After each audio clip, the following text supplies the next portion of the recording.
ყოველ ოთხშაბათს 17 საათზე წარმოგიდგენთ რადიო გრუნისა და სტომატოლოგიის სასწავლო კვლევითი და კლინიკური ცენტრი გრუნივერსის ერთობლივ პროექტს გრუნიმედი.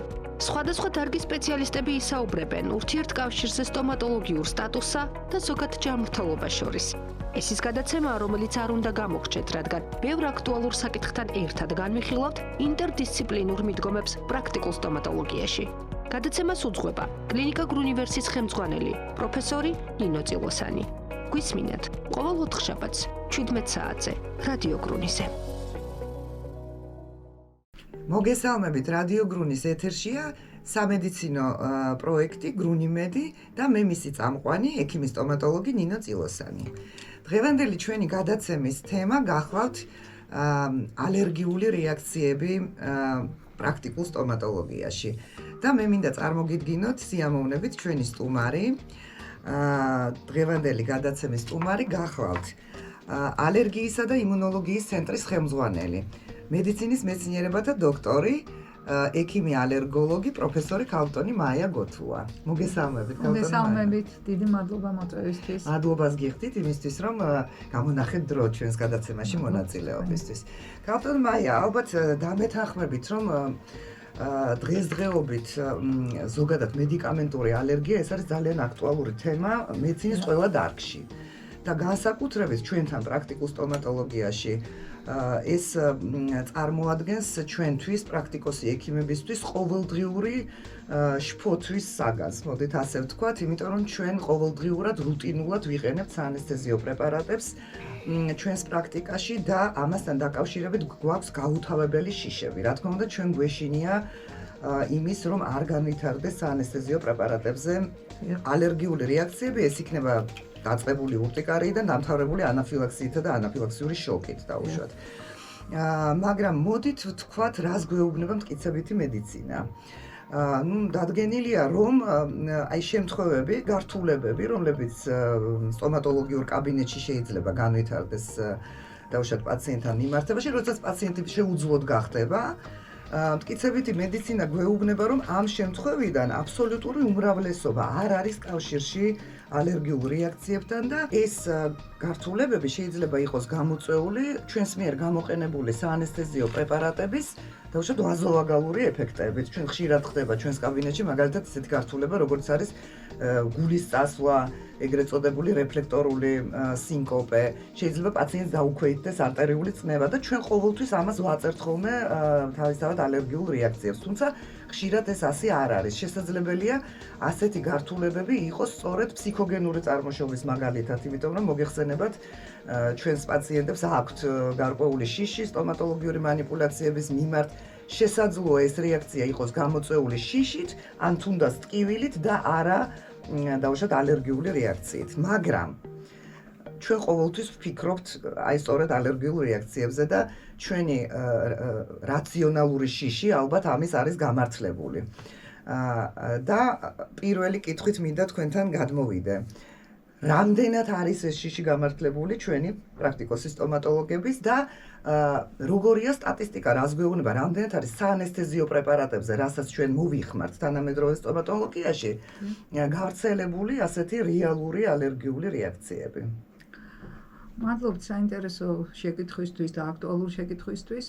პირველი ალბათ რაც უნდა ექიმმა აღზარდოს მის პრაქტიკაში არის ცოდნა. ჩვენ ყველა შემთხვევაში არ უნდა გამოვრიცხოთ, რომ ეს შეიძლება მოხდეს და ამისათვის პირველ რიგში შიშთან ბრძოლის საუკეთესო საშუალება ყველა თანამშრომელი იყოს ინფორმირებული, ტრენირებული შესაძლო ალერგიული რეაქციების განვითარების დროს ადეკვატური მკურნალობის გაწევისთვის. ეს არის პირველი, რაც აუცილებელია. მეორე არის ის ცოდნა, რაც თქვენ სამართლიანად ბრძანეთ, რომელიც მტკიცებით ადასტურებს, რომ ჭეშმარიტი იმუნოლოგიური, ანუ იმუნოლოგიურ მასწავლებლობაში ჩაწერილი ალერგიული რეაქციები, ჭეშმარიტი ალერგიული რეაქციები საბედნიეროდ იშვიათია. თქვენ ახლა ჩამოთვალეთ ის წამლის მავნე რეაქციები, რომელსაც ინგლისურად adverse drug reactions ქვია. ანუ ყველა წამალთან ასოცირებული რეაქცია არ არის ალერგიული და რა თქმა უნდა არც იმდენად საშიში, როგორც შეიძლება ერთის პირველი შეხედვით მოგვეჩვენოს. ეს რა თქმა უნდა შეიძლება სტომატოლოგის მიერ სანესთეზიო წამლის ჭარბი გამოყენებითაც იყოს გამოწვეული, ან მოხდეს წამლის ინტრავასკულური გაკეთება, ანუ კიდე სხვა ამბები, სხვა სიმპტომები, რომელიც შეიძლება ახლდეს გარკვეული სამედიცინო მანიპულაციის განხორციელება სტომატოლოგიურ კლინიკაში და აქვე ალბათ ისიც უნდა აღვნიშნოთ, რომ ძალიან დიდი მნიშვნელობა აქვს თუნდაც პაციენტის ადრენალინზე რეაქციას. ასე რომ თუ შევაჯამებთ ყველა იმ და ალბათ კიდევ სხვა მოვლენებს, რომელზედაც ჩვენ გვექნება ალბათ ქვემოთ საუბარი, სიმპტომები, რომელიც ვითარდება სტომატოლოგიურ კლინიკაში, არის უხშირესად არაიმუნოლოგიური, ანუ შეიძლება არც ალერგიული, როგორც თქვენ ბრძანეთ, მაგალითად ეს არის ემოციურ დატვირთვის ფონზე განვითარებული, მაგრამ სამწუხაროდ ალერგიული შეიძლება მოხდეს. თუ დავეყრდნობით ბოლო ინფორმაციას, რაც ლიტერატურაში არსებობს, ეს იქნება აი ბოლო 20 წლის 2021-ის, 2018-ის, 2020-ის შემდგომ გამოქვეყნებულ მნიშვნელოვან დოკუმენტებს, ეს იქნება ამერიკული თუ ევროპული, იქ არის ნათქვამი, რომ გვერდითი მოვლენა, ახლა მე მომყავს 21 წლის შრომა, სადაც 14 წლის პრაქტიკა იყო გაანალიზებული და იქ 400-მდე პაციენტში გამოავლინეს, რომ გვერდითი მოვლენა, ანუ წამალთან ასოცირებული, მაგრამ არა ალერგიული, სადღაც იყო 2.5-დან 10%-მდე. ანუ სხვა რაღაცეები. რაც შეეხება ალერგიულს, ისინი წერდნენ, ეს იყო თურქების სტატია, იყო 0-დან, ვთქვათ, სადღაც 4%-მდე. ანუ შესაძლებელია გარკვეული რეაქციები ამ შემთხვევაში ალერგიულს ვამბობთ, შეიძლება იყოს მსუბუქი, მაგალითად, ლატექსის ხელთათმანზე კონტაქტური დერმატიტი, ან თუნდაც ანუ ჩვენ ახლა სანესთეზიოს არ ვამბობთ, ანუ ვამბობთ ყველა სხვა საშუალებას, რომელიც შეიძლება იყოს გამოყენებული და მას რაღაცა გარკვეული ალერგიული მექანიზმი განვითარებული რეაქცია კონდეს. იქნება ეს ლოკალური და ღმერთმა დაგვიფარო სისტემური, ისაც ჩვენ ბუნებრივია სიფრთხილეს ვიჩანთ ანაფილაქსიური სისტემური რეაქციების განვითარების გამო.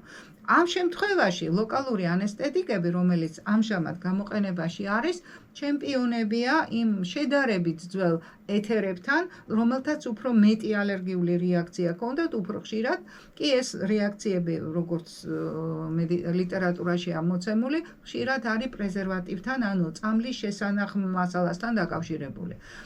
არტიკაინი, რომელიც ამ შემთხვევაში ჩემპიონია და არტიკაინის ჯგუფის პრეპარატები ძალიან ფართოდ გამოიყენება, თქვენ უკეთესად მოგეხსენებათ თქვენს პრაქტიკაში, ის ძალიან მცირე ალერგიული რეაქციებით გამოირჩევა. ასეც არის ნათქვამი, რომ ის 1%-ზე ნაკლები.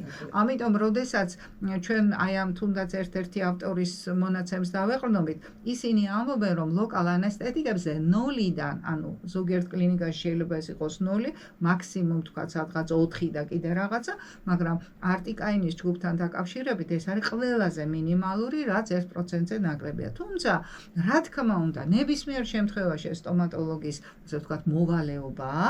ყველა პირველი, რა თქმა უნდა, ეს ხარისხიანად შესრულებული სამუშაო, მაგრამ მაინც უნდა იყოს ფსიქოლოგიურად თვითონაც მზად, რომ რაიმე თუ წამლის გვერდითი მოვლენა იქნება თუ ალერგიული რეაქცია, მოახერხოს მისი დიფერენციალური დიაგნოზი.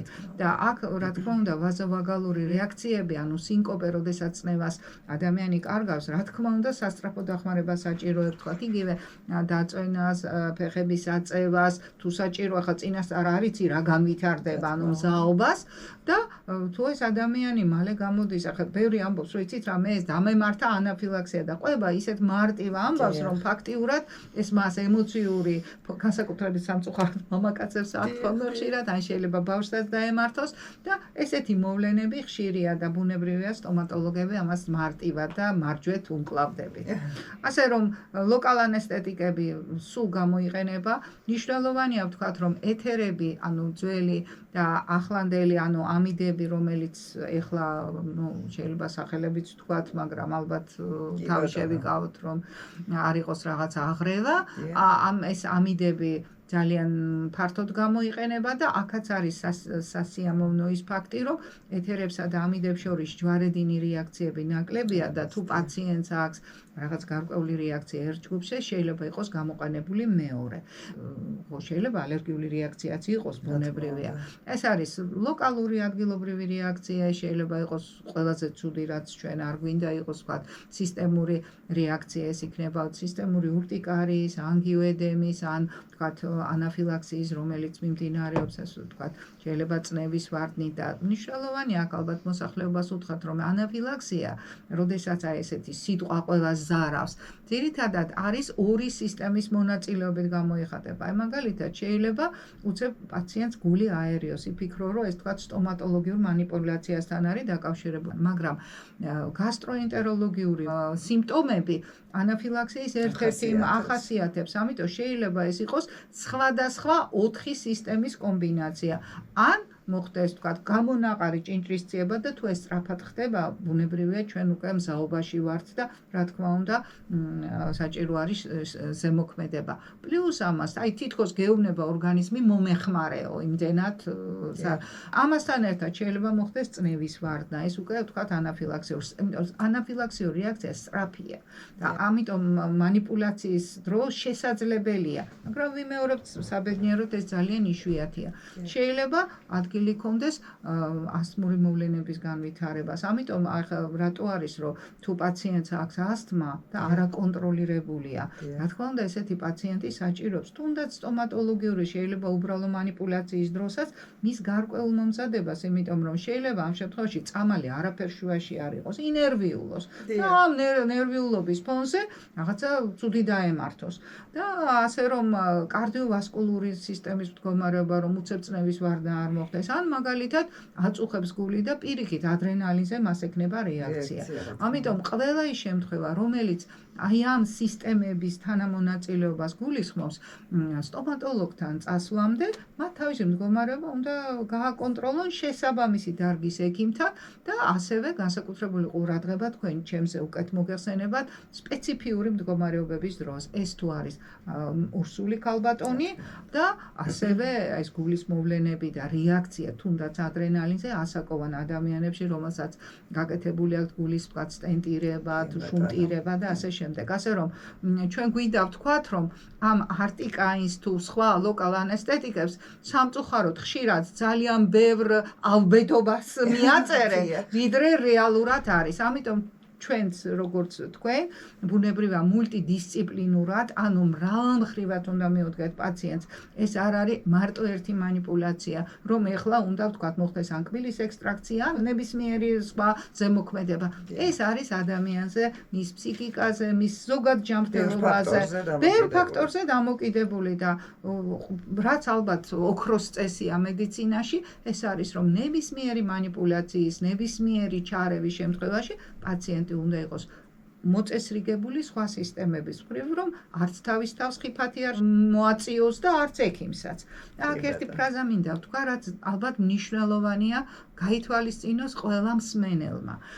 ხშირად ეს შეიძლება ლოკალ ანესთეტიკთან სულ არ იყოს კავშირში, მაგრამ პაციენტი მოდის და ამბობს, რომ ექიმო, მე მქონდა ანაფილაქსიური ან რაიმე მძიმე მწვავე რეაქცია, მე მოვხდი სტაციონარში.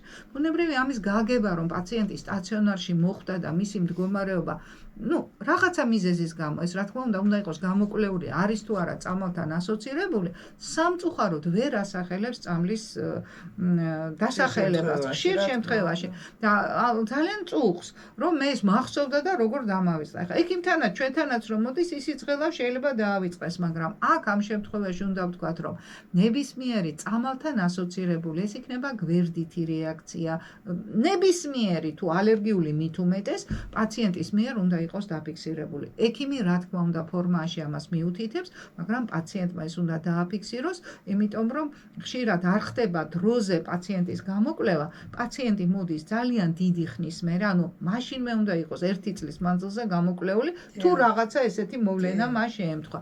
და თუ ეს არ მოხდა და უფრო გვიან არის გამოკვლევა, ეს უფრო რთულია, იმიტომ რომ გამოკვლევის პროცესში შეიძლება ეს ყველაფერი ლატენტურად მიმდინარეობდეს, პაციენტს ვთქვათ, არა დიდი სკრუპულოზურობით ჩაუტარდეს გამოკვლევა და როდესაც მოხდება, ეს იქნება სტომატოლოგი თუ ნებისმიერი სხვა ექიმი, რომელიც საანესთეზიო ან ნებისმიერ სხვა წამალს გამოიყენებს, ოღონდ უკვე ადეკვატური შესაბამისი დიდი დოზით, მას შეიძლება რეაქცია ჰქონდეს. ამიტომ პაციენტიც უნდა დაეხმაროს ექიმს თავისი ინფორმირებულობით, თავისი გაგებით და ასევე თუ ჩვენ დიდი პრაქტიკა მივიღეთ კოვიდის დროს, იმიტომ რომ ბევრი პაციენტი აღმოჩნდა, რომელთაც ჰქონდათ, ამბობდნენ კიდეც, რომ მე სტომატოლოგიურ კლინიკაში სულ გული მიმდის. ამიტომ ასეთი პაციენტების გამოკვლევა უნდა დააწვინო, ან ექიმს წინასწარ უნდა უთხრა, ის თქვენც ხო ღელავთ, რომ უცებ რაღაცა ცუდი დაემართოს. ამიტომ ინფორმირებულობას დიდი მნიშვნელობა აქვს. რატომ მე აქვე ჩაგეკითხებით თუ შეიძლება, იმიტომ რომ ჩვენი მსმენელები მე ვარაუდობ, რომ არიან როგორც ჩვენი პოტენციური პაციენტები, ასევე ჩვენი კოლეგები და განსაკუთრებით ჩვენი ახალგაზრდა კოლეგებისთვის მინდა თქვენგან აი პატარა განმარტება, როგორ მოვახდინოთ დიფერენცირება იმის არის ეს ანაფილაქსია, თუ არის ანაფილაქსიური შოკი, არის თუ არა განსხვავება ამათ შორის და დაუშვათ მსუბუქად გამოხატული ურტიკარია იქნება ეს თუ რაღაცა ტუჩის დაუშვათ ყვინკე შეშუპება თუ ანგიოედემა, ეს ნიშნავს თუ არა იმას, რომ პროტოკოლით გადაუდებელი დახმარება უნდა მოვახდინოთ ისე, როგორც გაწერილია ანაფილაქსიის დროს დაუშვათ, რაც ჩვენ უნდა გავაკეთოთ. ანუ კითხვა მაქვს უფრო რომ დავაკონკრეტო. დაუშვათ პაციენტს გამოუვლინდა მხოლოდ ურტიკარია, აი ჩვენ სავარძელში. როგორ უნდა მოიქცეს ახალგაზრდა ექიმი, რომელსაც არ აქვს დიდი გამოცდილება, თუმცა მას თეორიული ცოდნა აქვს ამისი. ანუ პირველი რიგის პრეპარატად მან ადრენალინი უნდა გამოიყენოს, თუ არა? იცით რა არის, საერთოდ პირველ რიგში, რა თქმა უნდა, გამოუცდელი ექიმების ტრენირება ყველა შესაძლო სიტუაციაში აუცილებელია, რომ არ დაიბნეს. როდესაც ისევ მინდა ვთქვა, რომ ვაქცინაცია იყო და ვთქვათ, გარკვეული ალერგიული რეაქციები იყო, ჩვენ გარკვეული მაღალი რისკის მქონე პაციენტებისთვის აუცილებლად და მერე საერთოდ მთელი მოსახლეობისთვის ყველა ქვეყანაში ესე იყო, რადგან აღმოჩნდა არც თუ იშვიათი ანაფილაქსია, რა ეს მასიური არ იყო, მაგრამ ხომ იყო ჯანმრთელი ადამიანის შესაძლო და იყო შესაძლებლობა, რომ დამართნოდა რთული გართულება. ამიტომ ჩვენ ვეუბნებოდით, ეს პროტოკოლში იყო დაწერილი, რომ მათ მაგიდაზე ქონოდათ უკვე აღებული ადრენალინი. რატო მოვიყვანე ეს ფრაზა? ანაფილაქსიური რეაქცია, შოკი არის ერთ-ერთი ფორმა. ძირითადად ხმარობენ სიტყვა ანაფილაქსიას და ანაფილაქსიის ერთ-ერთი ვარიანტი არის, როდესაც მხოლოდ არც ჭინჭისციება, არც ვიზუალური მხარე, არც შეშუპება არ არის, არც გულისრევა, არც პირდაპირ ხდება წნევის დავარდნა. ანუ და ცნობიერების დაკარგვა. ცნობიერების დაკარგვა და ეს ძალიან რთული სადიფერენციაციოა, იმიტომ რომ ეს ოღონდ აქ იცით რა არის მნიშვნელოვანი, როდესაც მარტო აი რასაც თქვენ ამბობთ ანაფილაქსიური შოკი, ანუ წნევის ვარდნა, მაშინ არის იქ არის ყველგან განმარტება თუ პაციენტი ხდება მისთვის ნაცნობ ალერგენს. ამიტომ არის ძალიან მნიშვნელოვანი, რომ როდესაც ჩვენ ვიცოდეთ, აი თუნდაც ისტორიულად, თუნდაც დიდი ხნით ადრე აღმოცენებული მოვლენის შესახებ, რომ პაციენტმა გვითხრას, რომ მას ჰქონდა თუ არა ეგეთი რეაქცია. შეიძლება პაციენტმა ვერ გაარჩიოს, იქნება მართლა ვაგალური რეაქცია იყო, მაგრამ ყველა ეს სტატია და კლინიკური кейსების განხილვა ამბობს, რომ ვაი და ეს იყო და პაციენტი ხო ექიმი არ არის და ვერ მოგიყვება. ხა ჩვენ კი შეგვიძლია საუბრით მივხვდეთ, რომ თუ პაციენტმა გონება დაკარგა, წნევა გაუზომეს, ის წნევა ძალიან მალე არ მოხდა მისი ძალიან მკვეთრი დავარდნა, 30%-ზე მეტი უნდა იყოს, როდესაც ეს ანაფილაქსია. თუ ის კი ოდნავ დაიწია, მაგრამ არა ექსტრემალურად. არა ექსტრემალურად, მას მალევე მოვიდა. დააწვინე თუ არა ფეხები აუწედი, უკვე მაშინვე სინკოპეა. ან ოდნავ თქვათ ლოყებზე ან წყალი მიასხით, ან ყურები, ანუ არა მალევე გამოვიდა. მოდის პაციენტი ამბობს, მე მქონდა ანაფილაქსიური შოკი და ამ დროს ამბობს, რომ იყო სტომატოლოგი, ხელად გამოვიდა, რა გაგიკეთეს, ამბობს რაღაცა მარტივ რამეს, ან სტეროიდს, ან შეიძლება ისიც არა და ცოტა ხანში მოვიდა გონებაზე. მაგრამ მაინც იცით, როდესაც არის გაურკვეველი, ამიტომ არის ძალიან მნიშვნელოვანი ის ახალგაზრდა ექიმიც და მით უმეტეს გამოცდილს ეს არ შეეშლება, ძალიან კარგად გამოკითხოს. უმრავლეს შემთხვევაში პაციენტს თვითონ ეშინია და ამბობს. ამიტომ პაციენტს, რომელსაც ისტორიულად აქვს გარკვეული მოვლენები, რომელიც წნევის ვარდნასთან ნებისმიერი. ანუ ვარდნა ხა რა თქმა უნდა ისეთი კი არა, გულისხმობ გარკვეულად საეჭვო ალერგიულ რეაქციაზე. მას აქვს სხვა რაიმე მოვლენები, გულისხმობ ჭინჭრის ციება. ეს ჭინჭრის თქვენ ეს მკითხვა მომეწით, რომ აი დაინახა, რომ დაეწყო ჭინჭრის ციება და ანგიოდემა. ელოდოს რა მოხდება თუ იმოქმედოს, უნდა იმოქმედოს. იმიტომ რომ ჯერ ეს ერთი ეს ჭინჭრის ციება სწრაფად შეიძლება განვითარდეს, უნდა უყუროთ რომ როგორ ვითარდება მოვლენები. რა თქმა უნდა იმ წუთშივე წამალი უნდა, იმიტომ რომ მას ეს მოვლენა დაემართა. დომინანტური აქ არის ქავილი. თუ მას ეს ქავილია, ქავილი ძალიან ალერგიულია. ემოციურად ეხლა რამდენი გინახიათ, რომ აი დაიფოთლება ემოციურად. ან და თქვათ ღვინოდალია, მათ ქავილი ნაკლებ. თუ ეს ქავილის ჩართულია ამ სიმპტომების კომპლექსში, ეს ძალიან ალერგიას ახასიათებს. აი დაეწყო ქავილი ალერგია.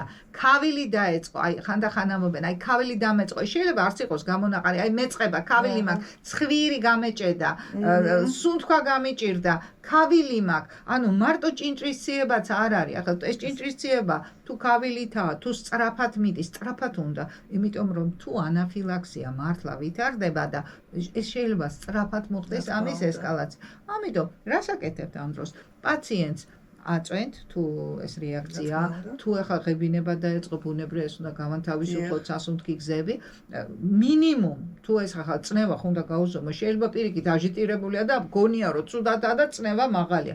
აუცილებლად უნდა წნევის გაზომვა და ადეკვატურად ეს არის დაბალი თუ მაღალი ზემოქმედება.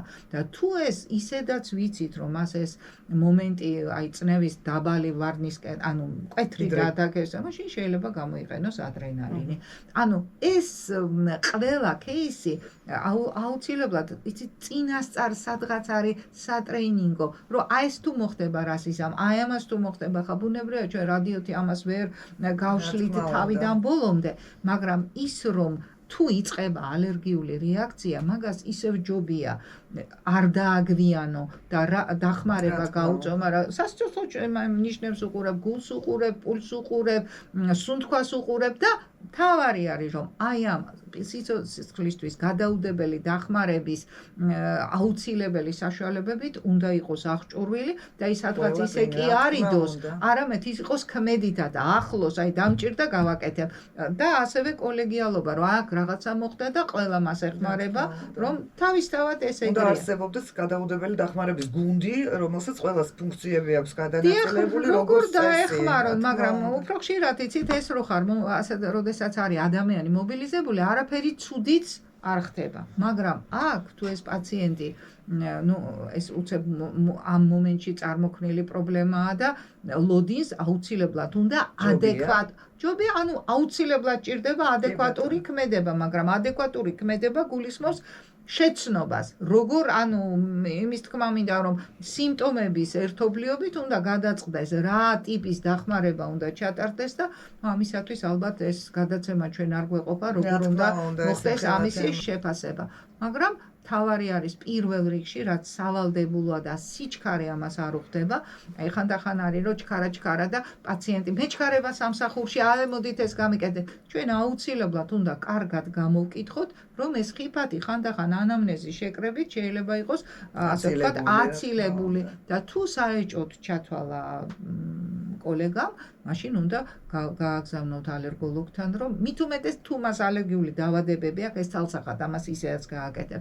მაგრამ თუ ანამნეზი განსაკუთრებით ისეთია, რომ წინა სტომატოლოგიური ჩარევის დროს მას რაღაცა იყო, თვითონ იმ ექიმსაც ეშინია, რომ რაღაცა არ, მაგრამ უნდა გაირკვეს ეს ჭეშმარიტი ალერგიული რეაქცია იყო თუ რაიმე სხვა წამლის შედეგად ან სხვა ნივთიერების თუ სხვა მოვლენის შედეგად განვითარებული რეაქცია. კი ბატონო და აქვე ჩაგეკითხებით რა შეიძლება იყოს ის რისკის ფაქტორები რომელმაც შეიძლება დაატრიგეროს ალერგიული რეაქციები მედიკამენტზე, ну ჩვენ შემთხვევაში საანესთეზიო პრეპარატზე და აი რაზე უნდა გაამახვილოს ექიმმა ყურადღება ანამნეზის შეკრების დროს, თქვენ ეს ახსენეთ და უფრო კონკრეტულად თუ შეიძლება. ანამნეზის შეკრების დროს პაციენტს აუცილებლად პირველ რიგში ვეკითხებით, რომ ის არის თუ არა ალერგიული, პირველ რიგში მედიკამენტებზე და თუნდაც რაიმე რეაქცია ხო არ ქონდა სტომატოლოგიურ კლინიკაში. მეორე ეს არის მნიშვნელოვანი. სხვა არიან ადამიანები, რომლებიც არიან ძალიან ალერგიულნი და ბევრი სხვადასხვა ფაქტორის მიმართ არიან ჰიპერმგრძნობიარე. ამიტომ ვეკითხებით, რომ ეს პაციენტი არის თუ არა ალერგიული წამლების მიმართ, არის თუ არა ალერგიული ზოგადად, მაგალითად მას შეიძლება ჰქონდეს მასტოციტოზი. მასტოციტოზი ეს არის დაავადება, რომელიც ზოგჯერ ფარულად მიდის, მაგრამ ვლინდება ფუტკრის ნანკმენის შედეგად. აი, როდესაც მასტოციტოზი არის პოხიერი უჯრედების პროლიფერაცია ორგანიზმში. ანუ ამ ორგანიზმს აქვს მომატებული გრძნობელობა ანაფილაქსიური რეაქციების მიმართ. ამიტომაც უნდა ვკითხოთ, რომ ფუტკრის ნაკმენი ხომ არ გიღიზიანდება, თან პირიქით შეიძლება უცებ საოცარია, იცით, ანაფილაქსია აქვს ანამნეზში და ავიწყდება. და ამიტომ შეიძლება შეახსენოთ, რომ ზოგადად წამლის მიმართ, განსაკუთრებით აი შხამების მიმართ გულისხმობ კრაზანას, ფუტკარს, გენეტიკურად ხომ არ არის რაღაც განსაკუთრებული, აი არიან ოჯახები, რომელთაც აი რაღაცა ძალიან სერიოზული პრობლემები აქვთ. მაგალითად მრავლობითი წამლის მიღების ისტორია, ან ბავშვობაში გადატანილი ისეთი რთული და ანუ თუ ბევრი წამალი აქვს ადამიანის ცხოვრებაში მიღებული, ბუნებრივია შეიძლება მას ამ წამლების ურთიერთზემოქმედების საფუძველზე რაღაცა სპეციფიური რეაქციები ჰქონდეს, თუნდაც იმ ასე ვთქვათ, გამოვლინდეს. შეიძლება ეს ლოკალური არ იყოს, მაგრამ ჩვენთვის რა მნიშვნელობა აქვს? შეიძლება ეს თვითონ ჭეშმარიტი ლოკალ ანესთეტიკი არ იყოს, მაგრამ ისეთი რეაქცია მოგვცეს ამ პარაბენზე, რომ ცუდად გახდეს, ანუ მდგომარეობა გართულდეს. ამიტომ ეს დეტალები განსაკუთრებით აი მედიკამენტებთან და განსაკუთრებით ასაკოვან ადამიანებთან, იმიტომ რომ დახმარებაც რთულია, იმიტომ რომ უფრო თხილად უნდა დაეხმარო და მეორეც ერთი, რაც უფრო ადამიანის ისტორია ცხოვრების გრძელია, წამლების გამოყენების ისტორია ძალიან დიდდება. ხან ზოგიერთი ადამიანი აი წამლის მოყვარე და ძალიან ბევრ წამალს ღებულობს, ზოგჯერ დიდი დოზით, ზოგჯერ საჭიროც არა, თქვა ძალიან უყვარს ბევრი ვიტამინი, რომელიც იმუნურ სისტემას ისეაც მაღლაწევს და ბევრი სხვადასხვა დანამატი მაგალითად. ამიტომ მდგომარეობაც უნდა იყოს განხილული, აი რა პერიოდში მოდის პაციენტი თქვენთან. თუ ის არის ალერგიული პაციენტი, ბუნებრივია მას უნდა ჰქონდეს, მაგრამ მას უნდა ჰქონდეს, ასე ვთქვათ, ექიმისგან თანხმობა იმ წამლის გამოყენების შესახებ, მაგრამ ისტორიულად თუ მას არაფერი არ აწუხებს, ახლა ვთქვათ, რომ ანუ ჩვენ ვთქვით, რომ ალერგიულ პაციენტს, რომელსაც ალერგიული დაავადება, მაგალითად ასთმა აქვს, მაგალითად რინიტი აქვს, ეს რაღაცეები შეიძლება არ იყოს პრობლემა არანაირად, თუ ის არის კომპენსირებული, კონტროლირებული. შეიძლება ალერგია არის სპეციფიკური. ანუ მე თუ ალერგიული ვარ ოთახის მტვერზე, ეს არაფრით არ გულისხმობს, რომ მე ალერგიული ვარ აუცილებლად წამალზე. და თუ მე ერთხელ გამიკეთეთ თქვენ ეს ანესთეზია და არაფერი არ დამემართა და ჩემი ცხოვრება დუნეთ მიდის, არ არის რაღაცა დიდი ოპერაციული ჩარევა, ანუ რაღაცა ისეთი მოვლენა, რომელიც ორგანიზმისთვის ფიზიკური სტრესის ბრალია. ემოციური სტრესი ვაზოვაგალურს გვაძლევს და ვთქვათ რაღაცა არა ალერგიულ არა იმ, არა შეიძლება აი ამ მრავლობითი მოტეხილობა, ან რაღაცა გადანერგვა, ანუ ბევრი რამეა, როდესაც ეს წამლები სპეციფიურად შეიძლება მოქმედებდნენ. და ამიტომ ეს უნდა გავითვალისწინოთ და თუ ვერ ხვდება, თქვათ სტომატოლოგი, პაციენტიც თვითონ ცდილობს, რომ ექიმისთან კონსულტაცია ჩაიტაროს, რაცა მარტივად გადაწყდეს მისი პრობლემა. მაგრამ თუ არის ბავშვი, რომელსაც არაფერი წამალი არასოდეს არ მიუღია, ოჯახში ალერგიული არავინ არ არის, თვითონაც ამ ბავშვს ალერგიული არაფერი არ აქვს, ალბათ არ არის საჭირო, არა სკრინინგულად სულ ყველა რას გაუკეთოთ? უნდა გაუკეთოთ, რაც ახლა ჩვენ ჩამოვთვალეთ ალერგიულ ადამიანებს, რომელთაც ეს ალერგია უფრო სისტემური გამოვლინებით ხასიათდება. გენერალიზებული ურტიკარია, გენერალიზებული ანგიოდემა, რაღაცა გაურკვეველი წნევის ვარდნა იქნება ეს მართლაც ეს არის. ან თქვათ მასტოციტოზია თუ რაღაცა სპეციფიური დაავადებები, რომელსაც აუცილებლად ჭირდება ექიმის, ასე ვთქვათ, ალერგოლოგის თანამონაწილეობა. მაგრამ ქალტონმა აქვე ჩაგიკითხებით კიდევ ანამნეზის შეკრებასთან დაკავშირებით. ხშირად ჩემი კოლეგები სვავენ, ჩვენ ამაზე ხშირად ვსაუბრობთ ხოლმე, არის თუ არა ეს რისკის ფაქტორი, მაგალითად, გასათვალისწინებელი, რომ პაციენტი გვეუბნება ანამნეზში სიტყვაზე ვიძახი რაღაც კვებით ალერგიას, მაგალითად მას ურტიკარია დაემართა მაშინ, როდესაც ძალიან დიდი რაოდენობით სიტყვაზე მარწყვი მიირთვა, ან რაიმე სხვა რაღაც თხილეული დაუშვათ. და ეს იყო დაუშვათ 6 თვის წინ, ან 3 თვის წინ. ეს არის თუ არა ის ფაქტორი, რომელიც ჩვენ უნდა გავითვალისწინოთ და გაუშვათ პაციენტი ალერგოლოგთან კონსულტაციაზე თუ ალერგოტესტზე. აი ასეთი ტიპის მოგიყვანთ მაგალითს, ჩვენ ყავდა პაციენტი და კარგი მაგალითია, რომელიც გამოუშვა სტომატოლოგმა, იმიტომ რომ манипуляციის დროს განვითარდა ანგიოდემა პირის ღრუში. ჩათვალეს, დააბრალეს ვის? ლოკალ ანესთეტიკს. პაციენტი მოვიდა, მაგრამ თქმის ის არის, რომ ეს პაციენტი ალერგიული მას ეს ლოკალ ანესთეტიკზე ალერგია არ ჰქონდა.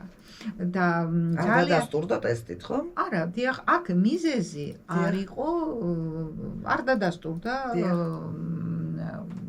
ანგიოდემის, ანუ შეშუპების, პირის ღრუს შეშუპების მიზეზი და შეშუპება იყო საკმაოდ ინტენსიურად გამოხატული. და რა თქმა უნდა, სტომატოლოგს ეშინოდა მეორედ, ვთქვათ, ამ პაციენტთან ურთიერთობა. მან გამოაგზავნა ლოკალ ანესთეტიკა, არაფერ შუაში არ იყო. აქ ახლა ძალიან საინტერესო იყო მისი ანამნეზი. მას ჰქონდა საკმაოდ ძლიერი რეაქცია კივიზე. ეხლა მას რატო ვამბობ?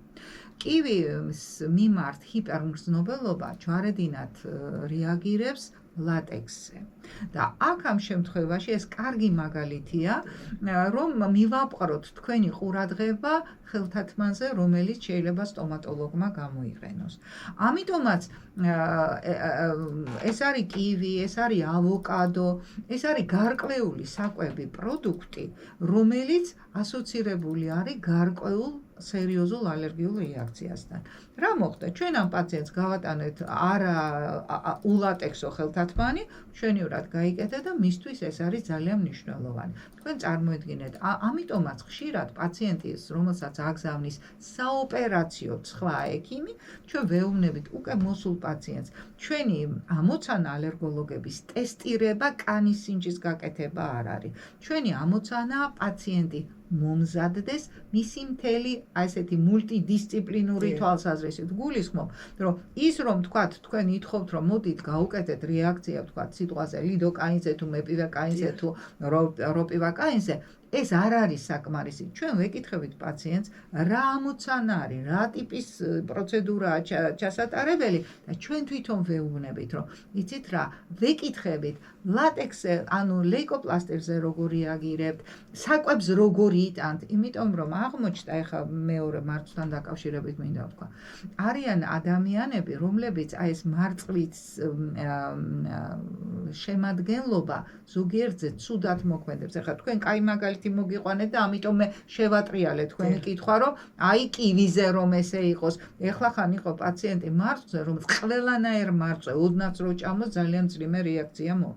გააჩნია რა რეაქცია ექნება. თუ ახლა მარწვი ბევრი ჭამა და იმ მარწვზე რაღაცა ცოტა გამოაყარა და ცოტა შეშუპდა, ეს არ არის მაინცა და მაინც საგანგაშო ნებისმიერ ჯანმრთელ ადამიანს თუ გადააჭარბა, ან ბევრი ყავადალია, ან ბევრი ვთქვათ შოკოლადი მიიღო, ან თუნდაც მარწვი გადაამეტა, მაგრამ თუ პაციენტი მოვა და თქვენ გეტყვით, რომ მე იცით რა, ერთი ნაწილი მცირეც რო ვჭამო, მე პრობლემა მექმნება, ის საეჭო პაციენტია, იმიტომ რომ მისი რეაგირება არის სწრაფი, თუნდაც რაღაცა პატარა მოვლენაზე. ამიტომ ალერგოლოგია, მე სულ ვამბობ, რომ ეს არის ნიუანსების დარგი. პატარა არის ჩვენი პრობლემა და თუ ეს პატარა იწვევს რაღაც გადაუდებელ და რა დროში, პატარა და სწრაფად. ამიტომ ეს არის კივი. ამიტომ უნდა ვკითხოთ პაციენტს, რომ რა თუნდაც კვებითი ალერგია. და კიდე ერთი ახლა შეიძლება მე ვილაპარაკოთ უგა პირის ღრუზე და ამ შემთხვევაში ამ ლატექს დავჯერდეთ და თუ კიდე კითხვები გექნებათ დროის სიძირის გამო მე გიპასუხეთ. დიდი მადლობა და ერთი კითხვა მაქვს. რა ვიცი გიპასუხეთ თუ არა, მაგრამ ეს არის ამის ნიუანსი. ცოტა და სწრაფად. კი ბატონო, კი ბატონო. ერთი შეკითხვაც თქვენთან. არის თუ არა რეალური ის, რომ სტრესმა შეიძლება დღევანდელ ეპოქაში, რომელიც არის სავსე სტრესით, დაატრიგეროს ალერგიული რეაქცია. დიახ, სტრესი არის ორგვარი. ერთი არის ფსიქოემოციური სტრესი, რომელსაც სამწუხაროდ ბევრი რამის სტრესსაც გააჩნია. იცით, ზოგჯერ ფსიქოემოციური სტრესი იმდენად ძლიერია, რომ მას შეიძლება მოყვეს სერიოზული ლატენტურად არსებული დაავადების მანიფესტაცია. და აქაც მოგიყვანთ მაგალითს. ანუ შესაძლებელია, უფრო ხშირად თუ ეს ძლიერი ფსიქოემოციური სტრესია, ის მაინც არსებულ რაღაც მიდრეკილებას, არსებულ სისუსტეს, არსებულ რაღაცას, ლაკმუსის ქაღალდივი წარმოაჩენს. უფრო ხშირად ფსიქოემოციური სტრესი არის ვაგავაგალური რეფლექს, ეს რეაქცია, ან გამონაყარი, თქვა ჭინჭრისცემა, ანუ უფრო სერიოზული მაგალითი მინდა მოგიყვანოთ, არსებობს ესეთი დაავადება, როდესაც არის მემკვიდრული ანგიოდემა. ანუ მემკვიდრულია ეს დაავადება, მას გარკვეულად აქვს საფუძველი, რომ რაღაცა მიზეზი არის დეფექტი ორგანიზმში და ამიტომ ასეთი ადამიანები ზოგჯერ სხვადასხვა სიმძიმის არის. ზოგი მსუბუქი, ზოგი ლატენტური და ზოგი გარკვეულ დახმარებას ითხოვს. და ჩვენ გვყავს ახლა გამახსენდა ერთ-ერთი ჩვენი პაციენტი, რომელმაც თითქმის მთელი ცხოვრება ძალიან მშვიდად და კარგად გაიარა და სამწუხაროდ მას ძალიან დიდი დიდი ტრაგედია დაემართა შვილთან დაკავშირებით. ანუ ცუდი ამბავი. და ამ ცუდ ამბავზე სულ აი ეს რაც, იმიტომ რომ ის გენეტიკურად დადასტურებულია, ანუ ჩვენ მე ეს გენეტიკაც ვნახეთ ყველაფერი და მოხდა ისეთი ალერგიული რეაქციის, ისეთი შეშუპების განვითარება, რომელსაც განსაკუთრებული ჩარევა სჭირდება. ამიტომ მე ვამბობ, რომ უფრო ხშირად ეს ძლიერი ფსიქოემოციური, სულზე არ არის, ძლიერი ფსიქოემოციური სტრესი უფრო არსებული ლატენტური მცირეს აძლიერებს. თუმცა ახლა ფიზიკური სტრესი ორგანიზმში ძალიან მნიშვნელოვანია, მრავლობითი მოტეხილობა, რაღაცა ცვლილებები, ოპერაციები, ბევრი რამ. ამიტომ ადამიანი, რომელიცაც ან ფსიქოემოციური სტრესი დაემართება, ან რაღაცა გარკვეული სერიოზული სამედიცინო ჩარევები, ძალიან მნიშვნელოვანია ფაქიზად მოვეყრათ და ხშირად ისინი საჭიროებენ ფსიქოლოგიურ მხარდაჭერას.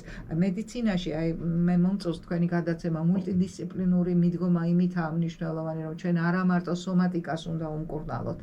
ეს სტრესი, ეს დიდი დარდი თუ სტიგმა თუ რაც იქნება იქ, აუცილებლად რაღაცა ქცევითი პატერნი თუ მათ უნითარდებათ, რომელიც მისთვის პრობლემურია, ჩვენ რაღაც სპეციფიურად უნდა მოვექცეთ. ხალხთან მაია თქვენთან მოდიან სხვადასხვა ტიპის, რა თქმა უნდა, ალერგიული რეაქციებით, რომელიც მე ალბათ არც მინახავს.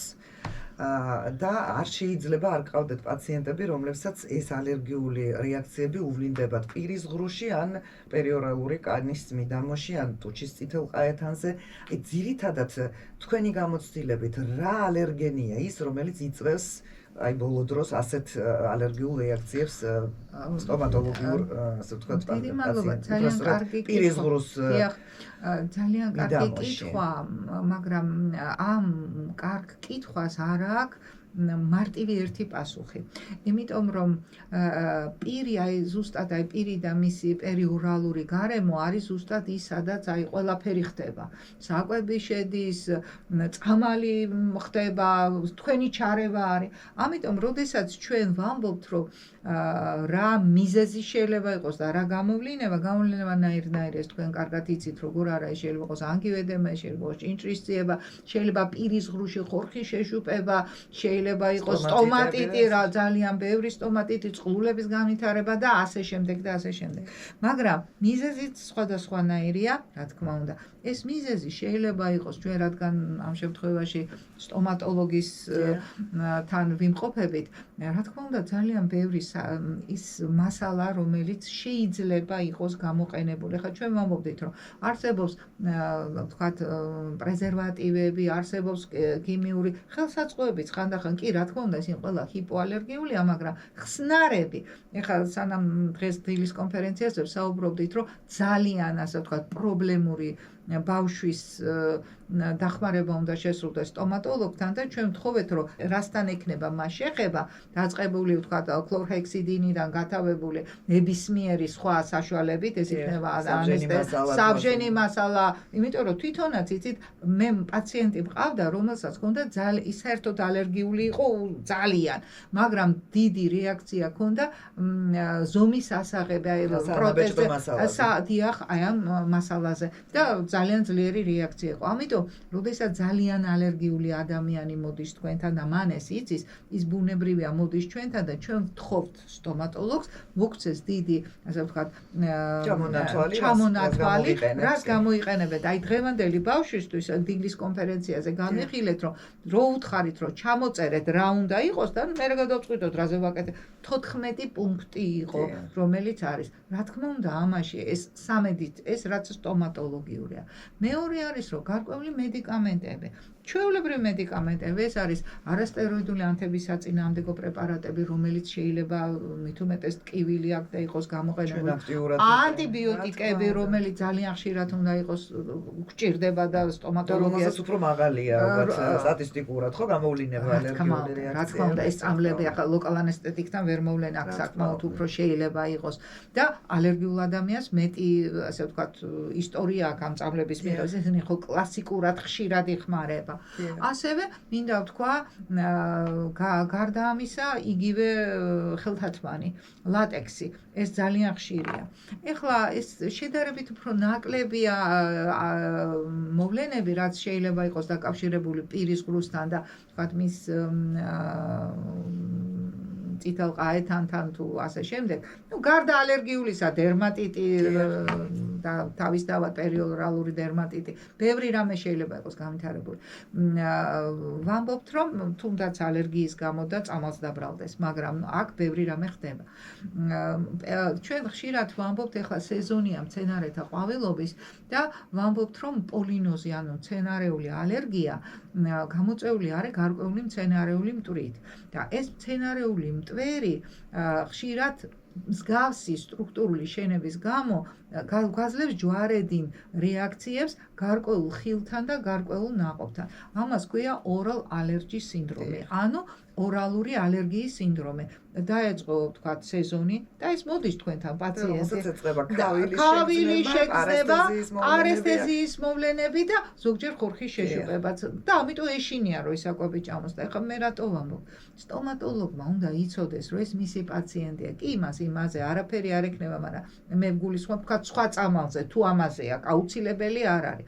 მაგრამ თუ რაიმე манипуляცია გულისხმობ, ან კბილების, ასე ვთქვათ, სერიოზული, ასე ვთქვათ, მოწესრიგება, ბევრი რა. მაინც და მაინც იმ სეზონს ნუ ავიღებ, სადაც როდესაც არის ძლიერი ალერგიული რეაქციები. ხა შეიძლება ხილი არ ჭამოს იმ დროს, ანუ პაციენტმაც უნდა იცოდეს რა არის მისი ალერგიის სხვადასხვა წყარო, რომ გადაბრალება არ მოხდეს სხვაზე და ამის გამო არ მოხდეს პაციენტის სტიგმატიზაცია, რომ აი თქვენ გაქვთ ეს oral allergy სინდრომი და მე ამ დროს მოვედი სტომატოლოგთან, მჭამე რაღაცა მოვედი ეს და ახლა დაემთხვა ამას. ამიტომ ჩვენ ვამბობთ, რომ ჩვენ პაციენტებს ყოველთვის ვურჩევთ, თუ რაიმე ან სტომატოლოგიური, ან ქირურგიული, ან რაიმე манипуляცია აქვს, მათი ალერგიული დაავადების გამწვევების პირობებში, თუ ეს გადაუდებელი არ არის, მოხდეს ამისი დროის შერჩევა, რომ არ მოხდეს და ალბათ ერთი კიდე უნდა ვთქვა, რაც აუცილებლად აღსანიშნავია.